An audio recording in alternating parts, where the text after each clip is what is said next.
Shalom saudara, salam sejahtera dalam kasih Tuhan kita Yesus Kristus. Kebenaran hari ini 4 April berjudul Progresivitas Manusia. Ketika Tuhan menciptakan manusia, tidak dikatakan bahwa manusia adalah manusia yang sempurna dengan keberadaannya yang tidak bersalah. Memang setelah usai menciptakan segala sesuatu termasuk manusia, Tuhan berkata bahwa semua yang diciptakan sungguh amat baik. Tetapi hal ini bukan berarti manusia tidak bisa rusak. Hal ini bukan berarti tidak bisa berbuat suatu kesalahan. Mudah untuk memahami hal ini, saudaraku. Kalau misalnya seseorang menemukan satu penemuan, menciptakan satu mesin yang bisa bekerja dengan sangat baik, lalu si pencipta mengatakan ini sempurna, sungguh amat baik. Bukan berarti sempurna tidak bisa rusak. Sangat baik atau bahkan sempurna bukan berarti tidak bisa rusak. Bisa. Demikian pula manusia. Kalau manusia diciptakan dalam keadaan sempurna seperti Tuhan, berarti manusia tidak bisa berbuat dosa dan tidak perlu pertumbuhan atau perubahan lagi.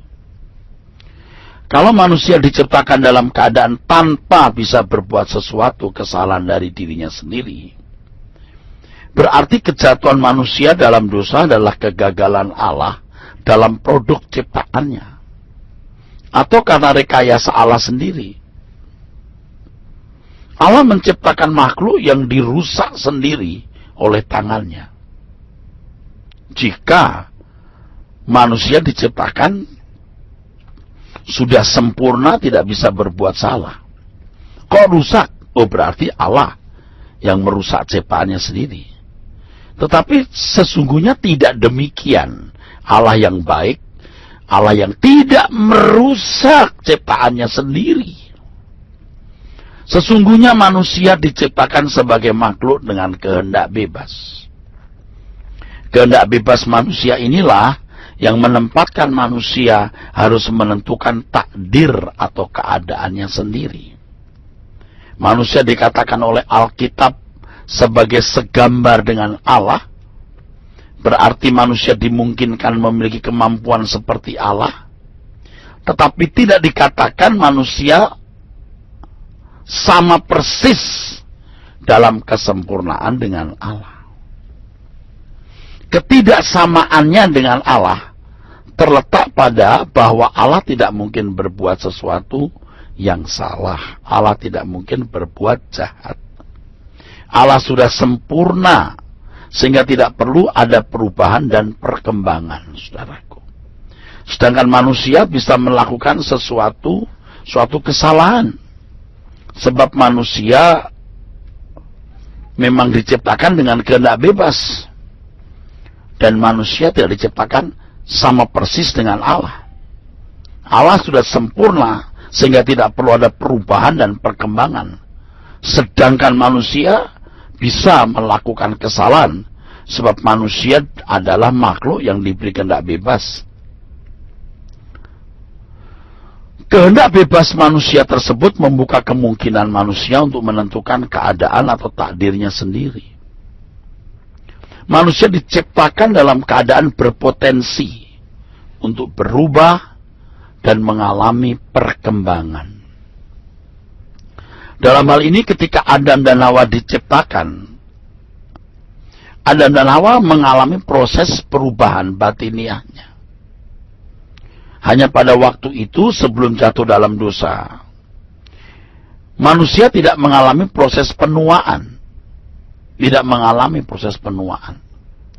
Dalam proses perubahan batiniahnya, manusia harus memilih taat kepada Bapa dan bisa sepikiran dengan Allah dengan mengkonsumsi buah kehidupan. Ini secara figuratif, saudaraku. Buah yang tidak pernah dilarang untuk dikonsumsi. Atau manusia memilih menuruti suara ular yang sama dengan mengkonsumsi buah pengetahuan tentang yang baik dan jahat. Ular ini hanya sebuah gambaran. Kalau dalam bahasa Inggris ada satu kata, ya, surrogate. Jadi surrogate itu artinya satu bantuan, sosok yang mewakili dari oknum yang sesungguhnya. Oknum yang sesungguhnya itu sebenarnya adalah Lucifer, dan ular ini hanya sebagai personifikasi gambaran surrogate tadi. Dalam hal ini kisah mengenai Adam dan Hawa memang harus dipahami secara cerdas. Jangan seperti ketika kita masih sekolah minggu yang memahaminya secara harafiah. Sebab kalau kita memahami secara harafiah, implikasi dari kisah itu menjadi sangat miskin. Dalam Alkitab tidak dijelaskan sampai seberapa jauh segambaran dengan Allah yang dimaksud Alkitab tersebut. Juga tidak ditulis sampai sejauh mana manusia dapat mengembangkan diri. Ini bisa berarti, selain potensi moralnya yang luar biasa, manusia juga memiliki kemampuan yang luar biasa dalam mengelola ciptaan Allah. Jadi ini semua berkembang secara simultan, paralel, kemampuan untuk mengelola alam raya ini dengan intelektual yang terus bertumbuh, tapi juga moralnya. Manusia harus mengembangkan potensi moralnya dan potensinya yang lain di dalam dirinya. Potensi moral artinya bahwa manusia dapat mengembangkan diri sehingga bisa sempurna seperti Allah Bapa. Dalam hal ini manusia bertanggung jawab membangun diri untuk bisa sesuai dengan rancangan Allah. Dengan demikian, proses membangun gambar diri merupakan proses yang sudah berlangsung sejak di Eden. Hal ini merupakan hal yang terpenting yang harus diselenggarakan, saudaraku. Dalam hidup kita ini hal yang terpenting. Bagaimana seandainya jika manusia tidak jatuh dalam dosa? Apakah manusia tidak mengerti apa yang baik dan jahat? Sebab dengan memetik buah pengetahuan tentang yang baik dan jahat, dikesankan manusia baru tahu apa yang baik dan jahat. Seandainya manusia tidak mengkonsumsi buah pengetahuan tentang yang baik dan jahat, manusia tentu tahu apa yang baik dan jahat. Tetapi bukan dalam perspektif yang lain, tapi dalam perspektif Allah. Jika manusia tahu apa yang baik dan jahat sesuai dengan atau menurut perspektif Allah, manusia menemukan gambar diri yang benar.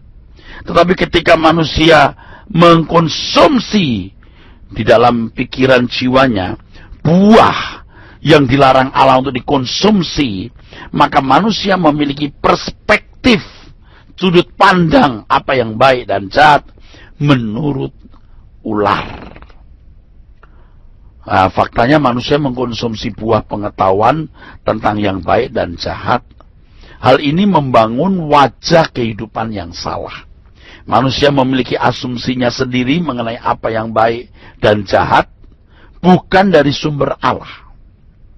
Secara figuratif, ya tidak dari sumber pohon kehidupan, tapi sumbernya adalah pohon pengetahuan tentang yang baik dan jahat. Inilah yang membuat Adam gagal membangun wajah hidupnya yang benar atau gagal membangun gambar dirinya. Kegagalan Adam merupakan kegagalan yang berdampak di mana semua keturunannya sampai kita tidak mengenal gambar diri yang baik. Gambar diri yang ideal sesuai kehendak Allah. Tuhan Yesuslah yang mengajarkan kepada kita dan menjadi teladan gambar diri yang sesuai kehendak Allah. Sola Gracia.